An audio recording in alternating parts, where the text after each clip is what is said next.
Welcome to the Remembering Them podcast, Lisa. Thank you very much for joining us today in person, which we're really excited about. Me too. Thank you. We connected late last year, so we may as well start there. So how did that come about? Because I had a wonderful email from yourself saying, I found the podcast and I'd like to come on. So maybe how did you find us, and then dovetail into why I guess you found us and who we'll be talking about today. Sure. I think I found you when I was sort of Googling around, looking for podcasts about dads, because I was looking for an opportunity to talk about mine. So I found your podcast and I watched a few bits and pieces of some episodes that you had. And I think when we initially emailed, Dad had quite recently passed away. Yes. Which was at the end of November last year. So Dad had dementia. He was diagnosed in 2018, which had been a slow burn over a number of years. And he passed away in what could only be described as a beautiful death, which was facilitated by us, and he passed away at home. So I guess my motivation to talk about Dad, and I published a book last year about Dad and our journey with dementia, and my motivation there is probably twofold, partly because I love the idea of there being a legacy for my dad, but also my part in educating the community about our journey with dementia. It's still a bit of a sort of taboo topic that people are not overly keen on talking too much about. It's a growing health issue worldwide. And I feel like the more people talk about it and open up conversations about it, the less taboo it becomes. But also, if we can help, and I already know that I have just from feedback that I've had from the book, but if our story can help even one other family to feel less scared, confused, alone, then job done. And my dad, and I say this in the book, my dad was always an optimist, always a half-full person, and he would be, and I'm sure he knows, absolutely delighted that his and our story is out there helping other people, because he's given his life to a lot of volunteering and was a very community-minded person. So I feel like I am now continuing on the work that he would love me to be doing. And there's all kinds of other opportunities opening up for me at the moment, which I feel is him, just pushing me along quietly behind and supporting me in everything I do. So I guess that's where I came from. And now that it's been a few months now since Dad passed away, and I've been out and about talking about our sort of palliative end-of-life journey with people, and I realised that people also need to hear those stories, because once again, death is still a bit of a taboo subject that's opening up a lot, but people are still a little bit, some people are quite confronted in talking about it. And I believe that we all need to take an active role in breaking down some of those barriers so that people are more comfortable with spreading stories and, I guess, sharing sort of optimism around death, which, sounds like a funny thing to say, but we experienced a really good death with Dad. It is possible. Plenty of people have a really peaceful death. And I think it leaves you afterwards with such a feeling of peace and calmness. And the more people that can be left feeling like that after a death, the better, as far as I'm concerned. Digging a bit deeper into that, I don't know if you were going to ask that, right? Were you? Well, I don't know. Okay. Read my mind. Come on. Sorry, man. So you're describing that beautiful death experience, describe that a little bit further. What did that look like for people that are listening? So we did something slightly unconventional, and we actually took Dad out of the nursing home he'd been in for 2 years and brought him back home to die. And that was never a planned thing. So way back, we thought Dad would live out his days with dementia at home, and we'd just get more and more support in over a period of time. But it reached the stage where it was too much for caring for him at home for my mum. My mum and Dad live with us, or Dad obviously no longer, but Mum still lives with us. So we ended up putting him in care. And we just assumed then, in fact, one of our criteria for where we put him was it's very close to our house, but also they did end-of-life care. So we thought, yep, okay, so plan B, he's gone into care and he will pass away there. But then as we started to get a bit closer to end of life, I in particular was starting to feel quite anxious about the fact that what if we weren't there? What if he died alone in the middle of the night? What about if none of the staff realised that he was close to death? And every time I went to see him, I would leave with a kind of growing anxiety about this issue. And then the last time I saw him in that situation, I really struggled when I left. I was bawling my eyes out and I could feel myself really worrying, and I started berating myself as I left for putting him into care. Why did we put him into care? This is, oh my God, now it's completely out of our control. I wish we had never taken him away from home, and I wish he could have died at home. I wonder if he still could. And then I really struggled with, is this just my own stuff now? Is this my own selfish kind of way of not being able to deal with Dad dying? Because I had actually thought that I was quite comfortable with the idea that we were approaching the end of life. And I was so unsure about the answer to that I actually didn't even mention it to my own husband for 24 hours because I was trying to work through, I just didn't know what to do with those feelings and where they were coming from. And in the end, I thought, oh, I've just got to ask him. Anyway, so I said to him the next day, I've been thinking about this, but I don't know whether this is ridiculous or if this is just me being selfish. But this is what I'm wondering, whether we could actually bring Dad home and he could die at home. And he said, I think that's a beautiful idea. Why not go for it? And I was like, so it would be a thing? And he was like, there's no reason why we couldn't do that. And I said, okay, well, obviously Mum has to be comfortable with it, because if she's not, then I'm just going to have to live with it. Anyway, so I went down and said to Mum that I had had this kind of random thought. And she said she didn't say no straight away. Her immediate concern was, what about if he died when no one else was there except her?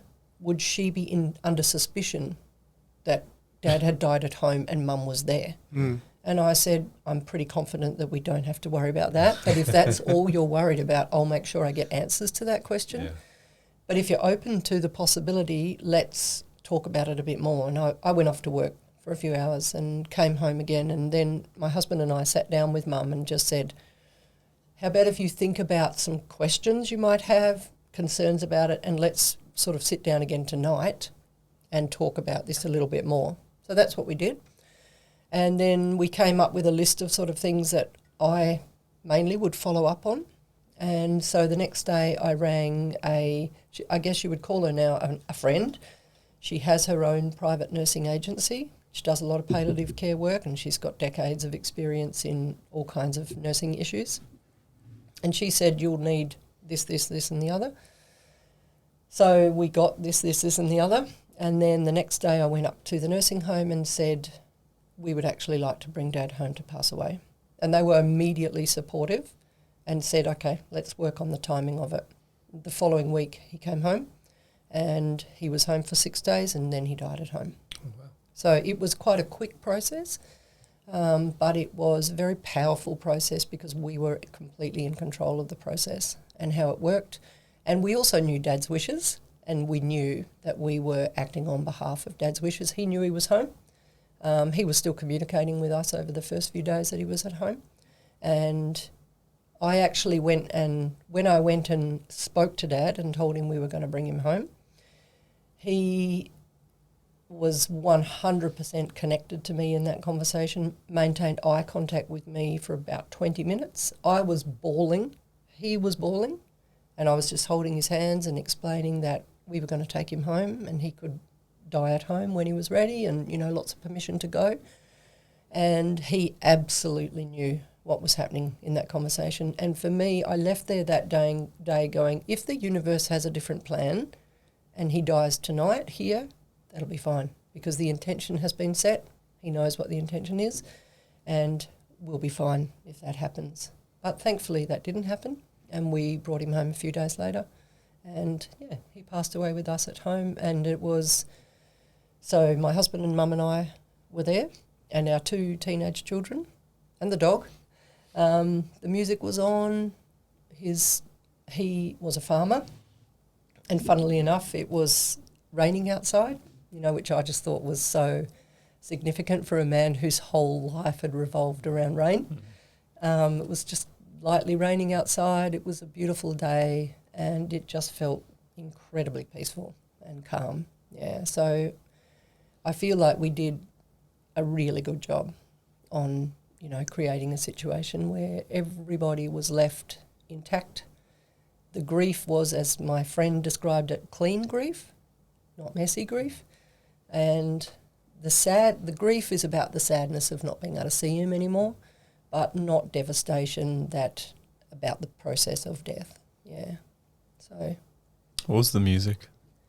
So there was classical music, basically. Yeah, it's classical music. Yeah. So Dad, as I said, was a farmer, and I have distinct memories from my childhood that he generally didn't work on Sundays unless it was like harvest or seeding. And often on Sundays he would be just sitting in the lounge room with the records in those days, with the classical records on, with his eyes closed and just sort of taking on the classical music. So classical music is something that we used to put on for him again and again in the nursing home. When we left, we'd just put the player on after we left. And, right up until the last, few days even, you would often see him just sort of, tapping along, or a little while before that while he was still at the nursing home. Sometimes he'd even have his eyes closed and it'd be like he was sort of conducting with the music. It was something that really resonated with him. So, yeah, we had just one of the classical CDs on, and it was obviously contributing to the calmness that everyone felt. Yeah. So it was lovely. What was Dad's name, Lisa? Bob. Bob. Yeah. So was mine. Yeah. Oh. And I have a lot in common in this scenario. I was going to say I can appreciate that journey, and unfortunately due to COVID and everything, I was stuck over the border. But I know my family, it was a quick decline in health. That was the trigger. It wasn't the situation that you had in terms of you felt that you needed to get Dad home. But there was always, I guess, where we connect is that I think, hopefully I can speak for them in truth here, that Mum and my brothers always felt that Dad should be home when he passed. So it was for him, it was more a decline in health. They brought him home, and then it happened quite quickly. And unfortunately, I wasn't there for it, so I don't want to speak too much about that. But certainly I can appreciate the want to have him in familiar surroundings and be at peace in that. So I personally, and it was a dementia journey, as most people know as well, can certainly appreciate what you went through there. I won't forget that name. So Bob, describe him. You mentioned he was a farmer. What sort of farming was the first question, but then also you mentioned the optimist and the community-minded person. How else would you describe him to a stranger? So he grew up in New South Wales on a dairy farm, and him and my mum who met. So my mum was actually born in Scotland and came to the same small town as Dad when she was in school. And so they got married young, as you did in those days. And the dairy farm was sort of proving to be a little bit small to support Dad and his brother, and still parents at that stage. So Dad went off looking at land and ended up going to Western Australia and coming home and telling Mum, this is the early 60s, I've bought a farm and we're moving to Western Australia. This is what we're doing, woman. So Mum was heavily pregnant at that stage. Wow. And, not heavily, but she was pregnant. And, so can you imagine that happening these days? telling Tabs that you've just bought I bought a farm in another state. Wouldn't go down well. Different days, hey? Yeah. So anyway, they moved over to Western Australia, initially to a smaller farm down in the southern Western Australia. And then they purchased what was called in those days a virgin block. So it was sort of a bush block, about 450 k's south of Perth. And they moved there, and that became predominantly a wheat and sheep farm. They, had a few other bits and pieces over the years, but predominantly wheat and sheep area. And they were there from, the mid-60s until 2000-ish. Yeah, so they were there for a long time. Very active community members, both of them. And so how would I describe Dad? As I said, always an optimist, hard-working man. He was a family man, but not the kind of hands-on dad that we have these days. So he never changed nappies, did washing or any of those things, as most men. Mike doesn't do that either. As most men didn't in those days, and some now. But there was never any question about whether Dad loved us or not. Obviously, we grew up on a farm, so we were working on the farm from a young age, never thought anything of it. Everyone did the same. They still do. He was always keen for us to, and I'm the only girl, I've got two older brothers, and that was another thing that probably is a bit more typical in farm situations. It doesn't really matter if you're a girl or a boy. If you can steer the car or the machinery, you're useful. The same as, so I guess I grew up never thinking that I couldn't do things just because I was a girl. He's always been extremely supportive of anything that the three of us have ever done. There was no pressure from him when neither of my brothers wanted to take over farming. He went to university in his 40s. He decided to enrol in university, did some psychology units and things. Yes, most too late. Most people thought he was mad. I'm not in my 40s though. Most people thought he was mad. But, he'd never had much of a formal education beyond, It's probably free back then too, wouldn't it? So you could. The good old days of free, no HECS debts in those days. Why not? Stuff it. Well, that's true. Let's kibosh that plan then. Yeah, right. Yeah, you don't want to end up with a huge debt. So I think it was maybe a bit of I think he'd been a successful farmer, and it was just the next step of sort of challenging himself with something, but he ended up sort of going off into the direction of land care as well and conservation. So he was quite active in that sphere and won a couple of awards, and the district was sort of recognised for a few things in that area. He was, he's always been a huge part of my life, and as I said, very supportive. He had a pretty funny sense of humour. He was quite stubborn and set in his ways in lots of ways, which, we've always made fun of him his whole life, but I'm a bit the same, and so is everyone else in the family. So, I think sometimes you've got to be stubborn to get things done. He was a great man, yeah. Did he have a particular quote or saying that you remember? Yes, so there's a couple. One of the ones, and I've said this many times in my own life, I've said it to friends, I've said it to my own children a few times, which is never lower yourself to other people's standards. So I think the first time I remember him saying that to me was when I was on a bit of a rant once about, some injustice or something, and I should go and, say or do blah, blah, blah, and he was just like, no, you shouldn't. Like, don't lower yourself to other people's standards. You've got your standards. It doesn't mean you need to lower yourself. So that's one that's always stayed with me.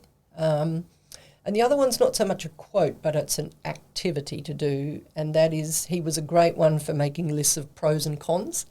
So whenever he needed to make a decision about something, it would be write down the pros, write down the cons, and then, sort of weigh up where you sit. And he's taught me from quite a young age to do that, and I've done it many times. My husband's done that. I've encouraged the kids to do that sometimes if they've needed to. So that's another thing for me that will always be part of me that came directly from Dad. And I think it is quite useful to sort of weigh up things sometimes and see, because it's not necessarily what's got the most points on one side, because some of those are weighted differently. But I think it's a good way to sort of free yourself up to just look at the points once they're, Dad was a very organised kind of person. He wrote lots of notes. He wrote. He always had a top pocket with a diary in it, and a pencil, as many farmers do. Yeah. And those diaries, we've got stacks of them going back, many years. But that's how he was. He was organised. He was efficient, punctual. We were always early everywhere. That's definitely a trait of his that I've taken on. Get very frustrated with my family if they're not early, let alone punctual, let alone early. So, yeah, he was probably a typical farmer in lots of ways, but a bit atypical in some ways. He had a pilot's licence. He did his pilot's licence when my oldest brother went away to boarding school and bought a small plane, which he flew for many years. And that was a practical thing.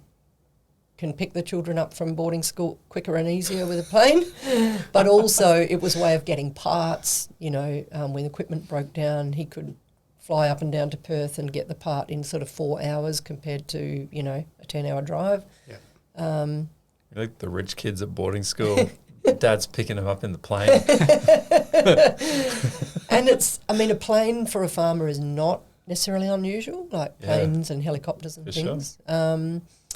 But also, like for moving workmen even around sometimes, getting people up and down quicker than mum and dad could go up and go to appointments and that sort of stuff. So that was something I think he got his licence when I was about 6 or 7. So once again, I just, you just took it for granted that you just go, and we flew all over Australia having holidays and, kind of thing. So, that's something that was a little bit unusual, but not really unusual in the farming sector as well. Yeah.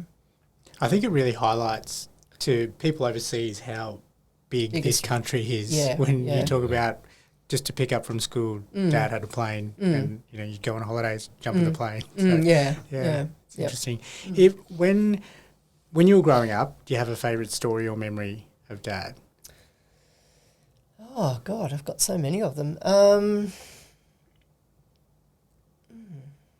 might have to come back to that. Sure, we can come back to that. So, how early on was Dad diagnosed with dementia, and then what was that time frame? What was that journey like? So, from him being diagnosed, you mentioned, and I'm familiar with this as well, getting to a point where it wasn't safe for Mum for him to be at home, and then back in the nursing home, and then back home. What was that timing like? So, looking back with hindsight, I think the first indicators that there was something changing was probably right back in 2012.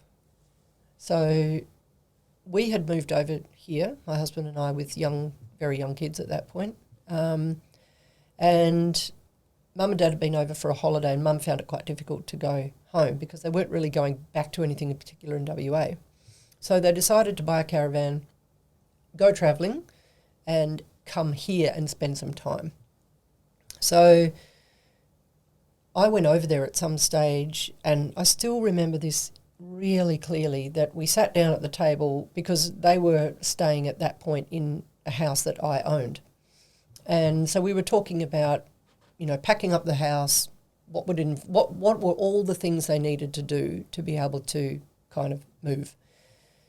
And Dad, as I said, was a great one for making lists, and he had 1 or 2 things written down for everything that would need to happen to move, get a caravan and go travelling around Australia. And the main one I remember was change your address at the post office. And I was like, obviously I didn't think at the time, what is going on with Dad? But I thought he must be just so immobilised by this task that he can't think of anything except for changing his address. So I thought, okay, well, let's go through what does need to happen. And so, I didn't really think too much about that, but I thought it was a little bit strange. Anyway, then Mum got diagnosed with cancer, and so they had to delay the whole process by almost a year while she had 2 courses of treatment and whatever, which was obviously a very stressful time for everybody. Anyway, they finally set off in their caravan, having never owned a caravan before. And by the time they got to one of my brothers in South Australia, they were in quite a state. And Dad was really struggling with the annex on the caravan and just really quite agitated. And my brother was like, I don't know, this is just almost too much for them. He went over and over the annex going up and down thing. Anyway, they eventually came on to us, and they were pretty much just over it by the time they got to us, and really wondering, well, what do we do now? This was our plan, to go in the caravan, but we're actually not enjoying it at all. We hate it. What are we going to do? So we said, why don't you just stay here? We had bought a house by that stage that had a sort of a filled-in section underneath, which wasn't adequate, but we knew we would be able to do something to it. So we proposed, why don't you just get rid of the caravan and just stay here now with us? The kids were still only 2 and 3 or 3 and 4 or whatever they were. And Dad was on board immediately, thought that was a great idea. And because I think he thought, there's these 2 cute little kids here, no problem, let's just stay here. But Mum was thinking, hang on a sec, like you guys have got your own life, you've got your little kids, you don't want us now coming and moving in with you, whereas we actually did want them coming and moving in with us. So took a bit of, discussion. And anyway, in the end, Mum said, okay, we set some boundaries and some ground rules for how that would work. And so that's what happened over a period of time. But the whole, again, looking back, the whole caravan thing, the stress of all of that was probably an indicator that Dad was not coping with things anymore. And soon after they arrived, we were putting up a chook yard in our house. As I said, Dad was a farmer. He'd grown up fencing. Fencing was Dad's bread and butter. And we were putting up this fence, and again, Dad was defaulting to me for like wiring things up, and what are we doing here again with these panels? And once again, I didn't really think anything of it, but I did think it was unusual that Dad doesn't know what he's doing here with the fence, and certainly that he's asking my advice about it.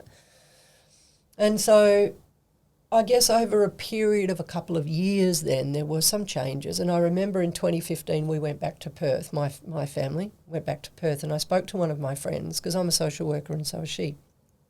And I said, there's some changes going on with Dad. What do you reckon we should do? And she said, you need to take him to a memory clinic and get him assessed, because there was a number of examples by then. So he ended up going to a neurologist who told him at that stage he didn't have dementia. And Dad was greatly relieved to hear that, because he knew enough about dementia to know that he probably didn't want to have dementia. And he was diagnosed with short-term stress-induced memory loss, which I think we were happy to allocate to sort of, the stress of finishing up at the farm, Mum having cancer, what do we do now, all that kind of stuff. Anyway, about 12 months later, he was reassessed and told again he didn't have dementia, still the short-term memory loss, but I was not really satisfied with that, because we weren't only dealing with memory loss, we were dealing with some poor decision-making, some obvious changes in processing information and being able to, he'd always been a planner, planning was becoming very difficult for him. So it was clear there was more than just memory loss going on. So eventually we ended up at the memory clinic at the local public hospital. And then he was given a formal diagnosis of dementia, and that was the beginning of 2018.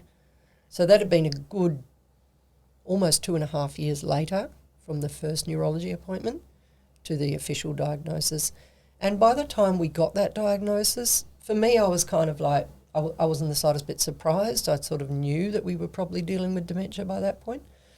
It was almost a relief that we know what is going on now. Now we just need to educate ourselves about what this means and what our trajectory is from here. And I think for Dad, by the time the formal diagnosis came, the fear around having dementia had actually started to abate a little bit. Like, I don't think he really took it on even so much. So there was a couple of times where he was, questioning Mum about why this, why that, why can't I do this, or why aren't we doing that, or whatever. And Mum would say to him that he had dementia, and he'd be like, huh? Dementia? Like, raise his eyebrows as if to say, what, me? Mm. And then the moment would pass and, he'd be on to the next thing. So I think he never had the devastation around having a diagnosis with dementia. I think if it had been 2 years earlier, he might have, because he was greatly relieved when he didn't. But it's kind of ironic, a little bit. Yeah, it is. How old was he when he was diagnosed? 81. Yeah. Hence the name of the book, which is 80 Years Without Dementia. Yeah, right. Yeah.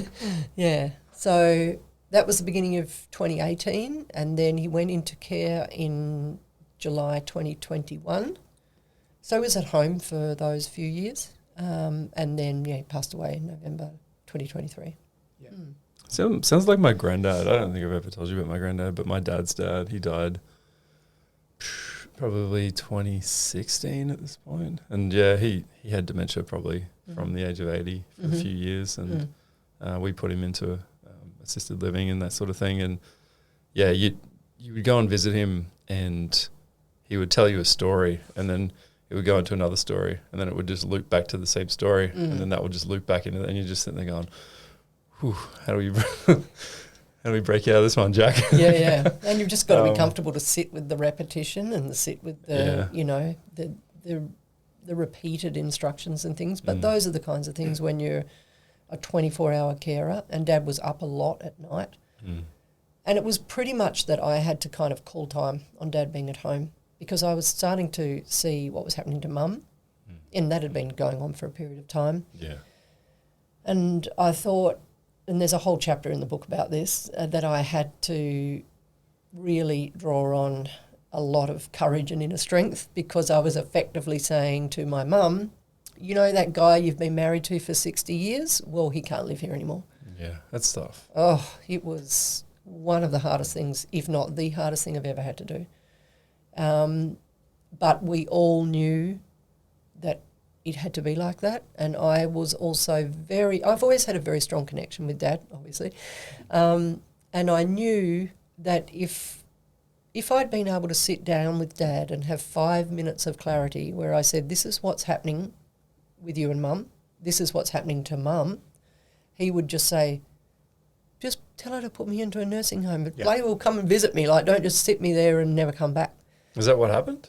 You had that discussion and he was... I never got to have that discussion, but I knew... You're saying if you could have and he I would knew in my comprehend. heart, I knew in my heart that if I was having that conversation, he would say, I don't want that to happen to Mum, so put me into a nursing home. And I also knew that if the shoe was on the other foot and it was Mum with dementia, that I would have been saying the same thing to Dad. Dad, you're destroying yourself. I don't want to lose you as well. We have to put Mum in a nursing home. And that she would have been okay with that. Because even though we'd always said we didn't want him in a nursing home, and through COVID we'd been watching, unfortunately, people like your family and just saying to ourselves, thank God Dad's not in a nursing home. But we had to go beyond that. And we were fortunate that it was 5 minutes away from our house. And he was settled there from day one. Unfortunately, 5 days, I think it was, after he went into care, we went into a statewide lockdown. So I didn't actually see him myself for about 3 months. Oh, wow. Oh, that's brutal. It was quite brutal. Mum was allowed to go in after a while because they had this Partners in Care initiative. Thank God. And that meant that because they were so under the pump, she had to have the full, caboodle on, but she was able to go in and be with Dad every day. And that, for the rest of us, gave us the peace of mind that Dad was okay. Obviously for her, it gave her a huge peace of mind that Dad was okay. But yeah, by the time they opened up and I was allowed to go in and see him, I was just about beside myself. And when I left that day, so I still had to kit up with the whole Shamir as well. When I left there that day, I held it together while I said goodbye to Dad. But as soon as I left his side, I was bawling. And I think it was the relief of finally seeing him and also just the kind of release of, I think it was about 3 months worth of, might have even been a bit more than that, of just the tension, the guilt, everything to do with that. Though I never was really tied up in the guilt because even when that happened, I was able to say, well, I did not do that lightly. Like, it was in consultation with Mum, with my brothers. It was a huge decision that we made as a family. And so I didn't really get hung up on the guilt of it, but nevertheless, I think that's part of what came out that day when I was just beside myself. Yeah. What a crazy time in our lives. Just speaking of looping back to that question, and this might help you a little bit, specifically, favourite memory or story of Dad on holidays? Do you have a favourite holiday memory? Actually, it's not a holiday memory, but it's something really funny that we talked about when everyone was here when Dad passed away. So I don't know whether you remember when we moved from 1999 into 2000, and the world was going to end. Oh yeah. Everything was going. How are the computers going to cope? And planes out of the sky. So we all decided that the best place for us to be when this happened was at the farm, right? So we all came from all over. I was living in Sydney at the time, so we all came back and descended on the farm for New Year's Eve. And do you think that was a real belief? Like, Because I was 17 at the time, and I was like, we'll have a party with our friends, we'll all die at the party. But, like, did we really think the world was going to end? I don't think I ever thought the world was going to end. Do we think there was going to be issues? But I did think there would be some issues, like, things remember. like just systems completely shutting down and no one knowing how to restart. Yeah. I don't think I thought the world was going to end, but I thought... I think it'd be safer to be at the farm. Yeah, because we were away from everything down there. Yeah. Funny to think about now. I know, it's What a bunch of idiots we were. It's so crazy to think of it now. Yeah. Sorry. Our farm backed onto a nature reserve on one side, so it was just a huge amount of bush along one of our boundaries. Anyway, so we all went down there, and the idea was that everyone had to have some kind of an act, a performance to put on for everybody. Now, Dad was tone deaf, and my voice, like times 25, is what Dad's voice was like. So very husky, very deep. So not a singer. So we were all, laughing about, I wonder what Dad's going to do for his act. Anyway, he started telling people that he had his act sorted out and that my oldest brother was involved. And we were like, oh, well, the two of them are going to be doing something together. And we all had different things that we were doing. So it came along for Dad's turn.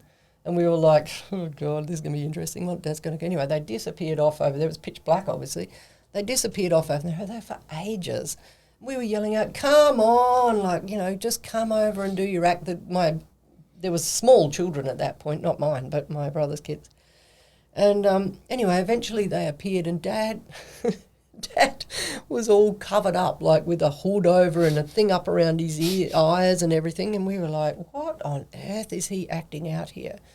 Anyway, he had had a beard for, I don't know, like at least 20 years at that point. Uh-huh.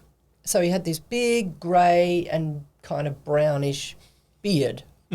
Anyway, he did this big, lead-up thing, and we were like, yeah, get on with the act. And he tore it off, and he'd shaved off his beard. So they shaved it in the dark? Yeah, so he'd shaved it in the dark. My brother had done it. They took a mirror and torch. Just he's got cuts all over. And there was just silence. Like, his whole appearance was just totally different. Yeah. And there was just like this stunned silence. Everyone started screaming. And then someone said, he shaved his beard off. And we were all just like, we were just staring at him. And he was like, well, isn't anyone going to say anything? And we were all just like, we're kind of speechless. And no joke, it took me weeks to get used to that was still my dad, because obviously it had been such a huge part of my childhood that Dad had this beard. It literally, I used to look at him and think, you are seriously not my dad. It's like a new dad, yeah. It was like a new dad at the age of, 30, I wasn't. Yeah, wow. Yeah, so that is one graphic and dramatic memory that I have, and kind of sums up Dad's sense of humour, and just out of the box thinking about things. Yeah, I was going to say how very, very clever of him. Yeah. Thinking to himself, I'm not going to be able to put on an act, I can't play an instrument or whatever. So New millennium, mate. Something that'll New millennium. Yeah, and I don't think anyone ever thought he would shave off his beard, because everyone knew him as that. Yeah. He'd had, all the we'd got over the early stage of the beard where everyone was like, what's that horrible beard? That had gone years ago.